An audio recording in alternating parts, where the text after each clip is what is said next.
بتاعنا ده في يعني نحط الكلام ده في الحسبان ونبدأ نسمع حاجات كويسة. دلوقتي جه ميعادنا مع الفقرة الرياضية، ودي الفقرة اللي زي ما قلت ان احنا هنتكلم معاكم فيها. الموضوع الأول هو إن لا صوت يعلو فوق صوت الخسارة في كأس الانتركونتيننتال. وأنا كأكرم أنا شخص مش محايد ومش محلل كروي ومش شخص كروي اصلا. انا بالنسبه لي الكوره يعني هي النادي الاهلي، يعني انا حتى لما بتكلم عن الكوره او بتكلم في الكوره فلازم يبقى الموضوع ريليتد بشكل ما بالنادي الاهلي او ممكن بمنتخب مصر، يعني اللي هو برضو ايه الولاء بتاعنا لبلدنا والولاء للتفاصيل بتاعتها بيبقى مهم جدا. فعشان كده زي ما بقول لكم هو لا صوت يعلو عن صوت الخساره في كاس الانتر كونتيننت. اول حاجه في شويه لعيبه كده بس عايز اوجه لهم رساله واحده. يعني انا عندي الشناوي، كهربا، امام عاشور، خالد عبد الفتاح، يحيى عطيه الله، طاهر محمد طاهر، وحسين الحنكاش، وقفشه وبيرسي تاو، وعمر كمال عبد الواحد. يا جماعه انتوا بتلعبوا لاكبر نادي في افريقيا واكبر نادي في الشرق الاوسط، وبالنسبه لكل جماهيره اللي انا واحد منهم هو اعظم نادي في الكون بلا منافس وبلا منازع. فحاسين التيشيرت واسع عليكم ما تلبسوهوش، عايزين تخرجوا وتسهروا وتعيشوا حياتكم وعملتوا القرشين ومبسوطين بيهم، فتمام يعني تمام كفايه بقى عليكم كده. ونشوف بقى ناس من الجيل الجديد تقدر ان هي ايه تظبط الدنيا، يكونوا بيعرفوا يأدوا وهيقدروا قيمة التيشيرت، عندهم الدوافع بتاعتهم اللي تخليهم يكملوا ويجتهدوا ويعني يبقوا لعيبة كورة. انت زي ما قلت انا قبل كده في فيديو، قلت انت بتاخد فلوس عشان تلبس تيشيرت نادي القرن وتاكل كويس وتتمرن كويس وصحتك تبقى كويسة وعمرك يزيد له 10 15 سنة لان انت شخص رياضي. انت بقى شايف ان كل المميزات دي ملهاش لازمة، والسهر والخروج مع اصحابك والافتتاحات والبنات والكاني والماني والحكي والميكي مناسب ليك، يبقى خليك بقى في اللي انت فيه واعمل اللي انت بتعمله وحلنا والله العظيم احنا عندنا امراض الدنيا كلها. جماهير النادي الاهلي مش حمل القرف ووجع الدماغ ده، انتوا مش مناسبين. بالنسبه لكابتن محمد الشناوي، يعني انا كاهلاوي بطالب ان هو يتسحب منه شرط الكابتن، لان كابتن النادي الاهلي ما ينفعش ان هو يكون ايه بيتزرزر وغير مسؤول عن تصريحاته، وما ينفعش يكون مستواه زباله. بس يعني بعيدا عن المستوى الزباله، انا بتكلم دلوقتي في العقليه وفي الشخصيه. انت الشخصيه بتاعتك يا كابتن محمد غير مناسبه، مش كل ما حد من الجمهور هيعترض عليك، ولا كل ما حد من الجمهور هينكشك بكلمتين، ولا حد يشتغلك على السوشيال ميديا هتروح حضرتك طالع تمام وتقول لهم لا كل جمهور الاهلي على دماغي الا جمهور اسكندريه. انا همشي حبيبي، ما تمشي يا بابا، امشي مع السلامه. يعني اهم منك واكبر منك ومشي، وصالح سليم الله يرحمه اعتزل، الخطيب اعتزل، ابو تريكه اعتزل، حسام عاشور مشي من الاهلي، حسام حسن وابراهيم حسن اللي هم قدك 100 مره واحسن منك 100 مره مشيوا من الاهلي. فامشي يا باشا، عايز تمشي الباب يفوت جمل، الباب يفوت جمل، وانتوا من غير الجمهور ولا حاجه. ودايما اي حد مسؤول او اي حد عاقل او فاهم في النادي الاهلي دايما بيقول لك اول كلمه ايه؟ الاهلي فوق الجميع. فوق الجميع دوت مش اللي هو الانديه الثانيه او فوق الدوله او فوق الكوره عموما، لا هو فوق ابنائه. والاهلي فوق الجميع بجماهيره. الجماهير هي اللي بتطلع وهي اللي بتنزل وهي اللي بتخسف بناس الارض.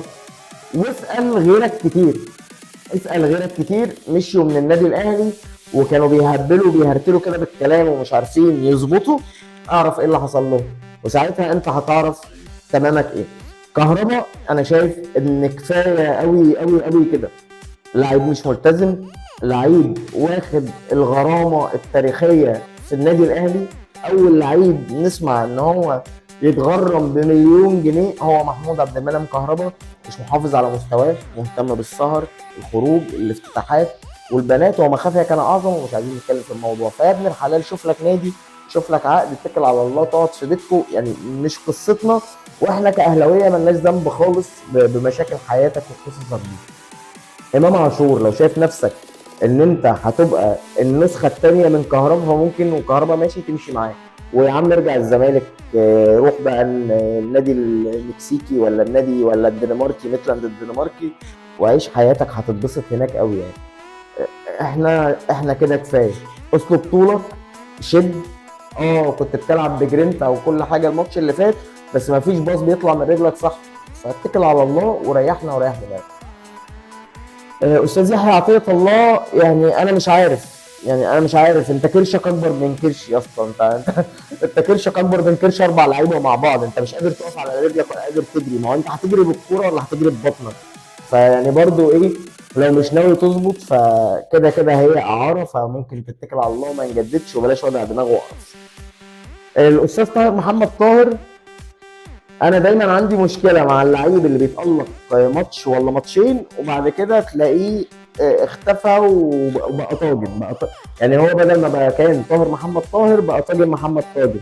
فانت لو هتستمر على ان انت تبقى طاجن محمد طاجن، فبرضو انت استمريت مع النادي الاهلي السنه دي استثناء، عشان مجلس الاداره الله يكرمهم يعني جابوا لنا لعيبه من المستشفى، جابوا شويه لعيبه كسر، يعني علي عليكة واشرف كوخه حرفيا صفقات، وطلعوا احمد عبد القادر، ومطلعين السنه اللي فاتت حمدي فتحي واليو ديانج، فاللي هو قالوا ايه، بيعرف يحتفل خلوه.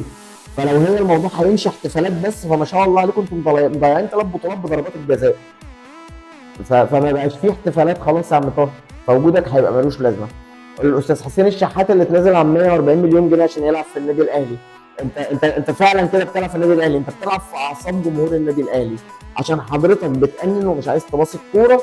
احنا المفروض نستحمل القرف ونستحمل الضغط ونضيع بطولات سهله عشان حضرتك عايز تجيب الجول، عشان بتلعب على اللقطه، عشان عايز تعمل نمره، عشان خاطر عايز الجمهور يسقف لك وايه اهلاوي وبتاع.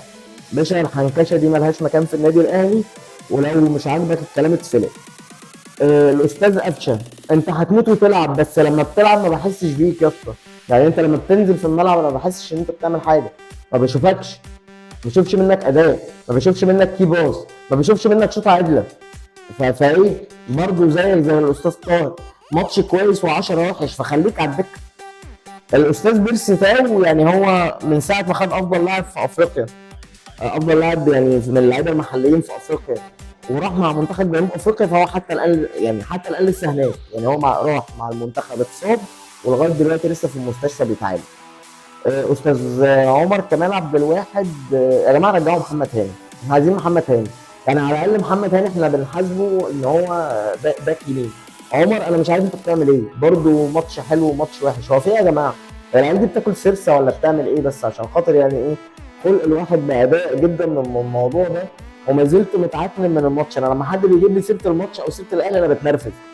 ف يعني اللعيبه للاسف السهر والبنات والافتتاحات والافراح والمشاريع مش مخليهم قادرين يقفوا على رجليهم، ما عنديش واحد في الفرقه كلها بيقدر يعدي 1 على 1 كده زي الناس الطبيعيين، ما عنديش واحد في الفرقه كلها بيعمل باص صح، ما عنديش واحد في الفرقه كلها بيعرف يشوط. يا جماعه انا برضو متكلمين في فيديوهات قبل كده وفي حلقات كتير قبل كده على تدريبات الشوط، هي اللعيبه دي ما بتتدربش على الشوط، يعني ده لعيبه كره الشوارع والله العظيم بيعرفوا يشوطوا احسن من كده، يعني انا مش متخيل ان النادي الاهلي ال 30 لعيب، يعني مش ال 30 لعيب، ال7 لعيبه اللي شاطوا ضربات الجزاء، ولا ال6 لعيبه اللي شاطوا ضربات جزاء، في 3 منهم مضيعين. انت متخيل يعني 3 بيعرفوا يشوطوا ومش بيعرفوا يشوطوا، هي جت بالصدفه انها دخلت، يعني 3 بيعرفوا يشوطوا و3 لا. ايه يا اسطى، ده انت كده مش هتنجح وتخش خدمه اجتماعيه اصلا، يعني انت بالطريقه دي مش هتعرف تنجح وتخش خدمه اجتماعيه. 6 لعيبه 3 منهم مضيعين الكوره بره، ده مش جرس انذار، ده الجرس وقع فوق دماغنا والله العظيم، يعني الجرس وقع دماغنا وفوق دماغ الاهلاويه كلهم. مش هتيجي ومش هتحصل فرصه احسن من كده عشان النادي الاهلي كان يلعب نهائي كاس العالم او نهائي كاس العالم للانديه، كاس الانتر كونتيننتال، عشان الاخوه الزملكاويه ما يعني ايه، ما يقولوش ما بيعرفوش يتكلموا في الكوره وما بيفهموش في الكوره والكلام ده. ليه؟ يعني ليه عملتوا كده؟ يعني انت متخيل مثلا انت هتاخد دوري ابطال افريقيا السنه الجايه وتروح كاس الانتركونتيننت؟ لو رحت بقى انت اولا انت هتلاعب اوكلاند سيتي، وهتلاعب بطل اسيا في ملعبه، عشان السنه اللي فاتت انت لعبت بطل اسيا في ملعبك. فاللي هيتاهل من افريقيا السنه دي هيلاعب اوكلاند سيتي وهيلاعب بطل اسيا في ملعبه. بعديها تستنى بطل امريكا الجنوبيه وبطل امريكا الشماليه، ويا عالم ربنا بقى هيوقعك في مين. ده اصلا لو صعدت، يعني ده الكلام ده في حاله ان انت صعدت وطلعت ان انت تلعب دوري ابطال افريقيا. وبعد كده تشوف بقى لو غلبت بطل امريكا الجنوبيه او امريكا الشماليه اللي هيفوز منهم، تلاعب بطل اوروبا في النهائي. ايه الحزن ده؟ يعني ايه القصه الحزينه دي؟ ما هي كانت في ايدك وعلى ملعبك وفي وسط جمهورك. انت بتلعب في قطر، انت على ملعبك، اكتر من 30,000 او 40,000 متفرج اهلاوي كان في الملعب، انت كانك بتلعب في استاد القاهره. ما اعرفش. زي ما قلنا السلبيات، نتكلم عن ايجابيات اللعيبه اللي كانوا يعني شبه رجاله في المباراه. كان عندنا رامي ربيعه ومروان عطيه واكرم توفيق، عمرو السوليه وياسر ابراهيم، عملوا اللي عليهم. بعتذر، بس مفيش واحد فيهم عرف يعمل باص واحد سليم.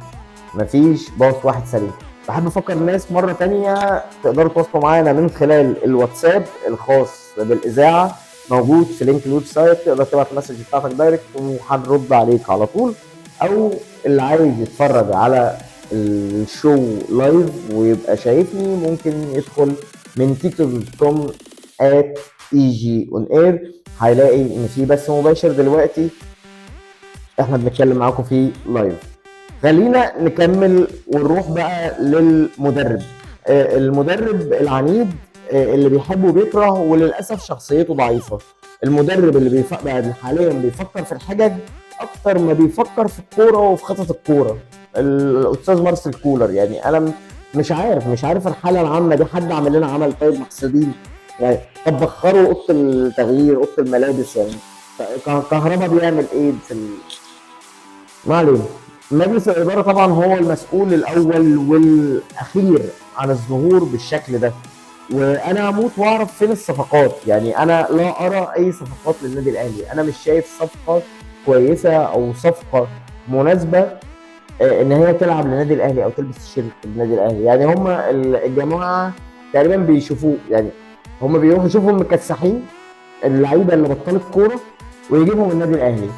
على سبيل المثال وليس الحصر، الاخ انتوني موديست والاخ يوسف ايمن. يعني انا مش عارف مين يوسف، يعني ما كناش نعرف مين يوسف ايمن والله يعني. وللاسف يعني لما عرفناه ما عرفناهوش برضه، ما شفتوش يعني. هو اشرف داري، يعني واحد جايب لعيب متصاب عشان ينزل عندك التمرين يتصاب تاني. والاستاذ برونو سافيو، برازيلي اسمر، رقصه سامبا، وهو لا برازيلي ولا اسمر ولا بيرقصها سامبا ولا بيعرف يلعب كوره اصلا، والكار ده مش كارو. فانا عايز اعرف بس الفلوس بتاعت النادي الاهلي بتروح فين؟ اصل انتوا لو بتتاجروا بيها في حاجه فانتوا بتتاجروا باعصاب جمهور النادي الاهلي. انتوا بتتاجروا باعصاب النادي الاهلي، مش بتتاجروا بحد تاني. يعني اعصاب الجمهور يا جماعه. والله العظيم ماشيين بعلاج. احنا ماشيين بعلاج. ارحموا من في الارض يرحمكم من في السماء. طيب هو في مسجات بدات تيجي، بس طبعا يعني نحضرها في الفاصل ونرجع نقولها بقى ايه بعد الفاصل. اخر حاجه او اخر نقطه بقى او اخر نقطتين ان احنا نتكلم عنها يعني في الموضوع بتاع النادي الاهلي. واسف على الاطاله في الموضوع، الموضوع خد وقت كبير جدا. هي الحته بتاعه الحلول بتاعه مجلس الاداره، اللي احنا كنا نتمنى ان احنا نشوف حلول جديه ومجديه اكتر من كده. بس للاسف الحلول يعني الحلول في المحلول. يعني هم جايين يعملوا لنا، يدونا مسكنات. عارف اللي هو ايه؟ حمدي فتحي راجع الاهلي، هنجيب تريزيجيه، محمد عبد المنعم هيجي. فانا عندي بس 3 كلمات كده او 3 اراء اقولهم سريعا. حمدي فتحي، طالما انت شايف ان هو لعيب كويس، مشي من عندك ليه؟ دي رقم 1.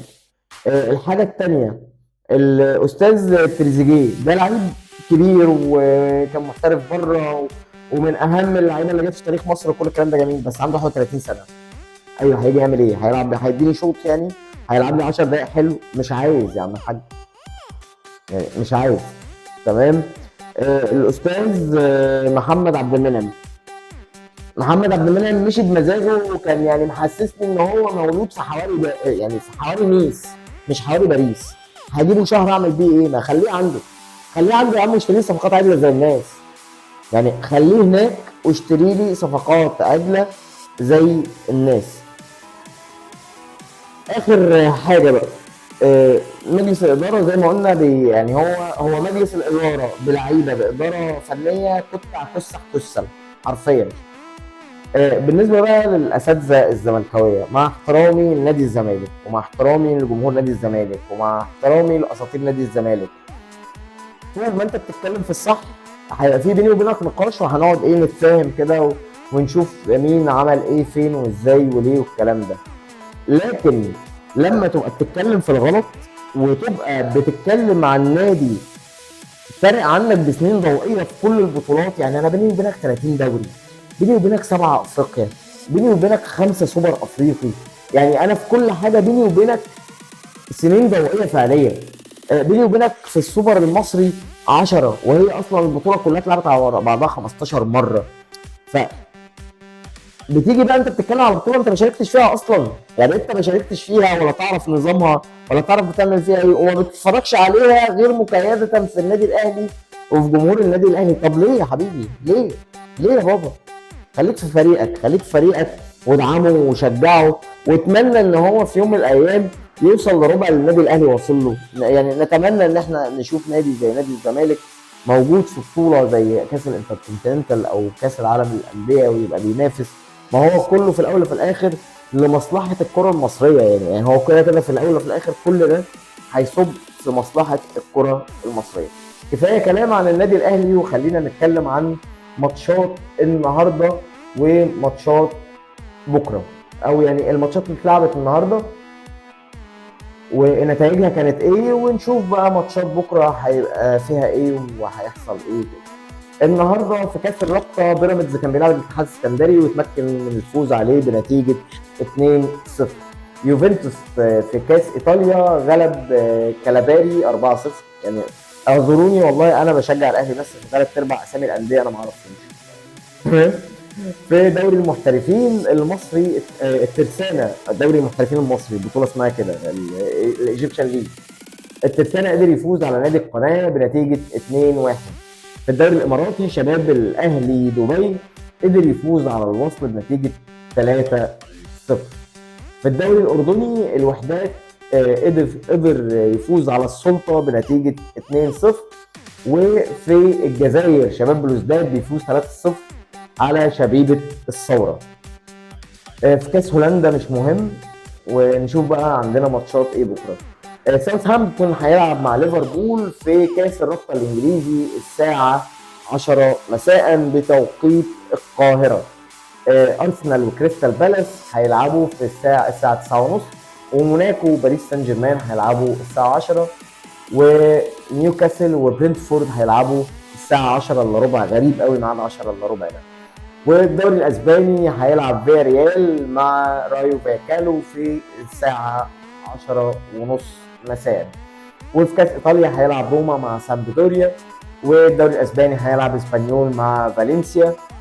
وفي كاس ايطاليا هيلعب اتلانتا مع فرقه مش عارف انطق اسمها، فمش مش هنوجع دماغنا ونوجع اعصابنا على الفاضي. طيب خلينا دلوقتي نروح ونسمع الاستاذ مسلم واغنيه طب اقول لك او كركوبه، يعني شوفوا انتوا بتحبوا تسمعوها باي اسم فيهم بالظبط، وارجع لكم من تاني.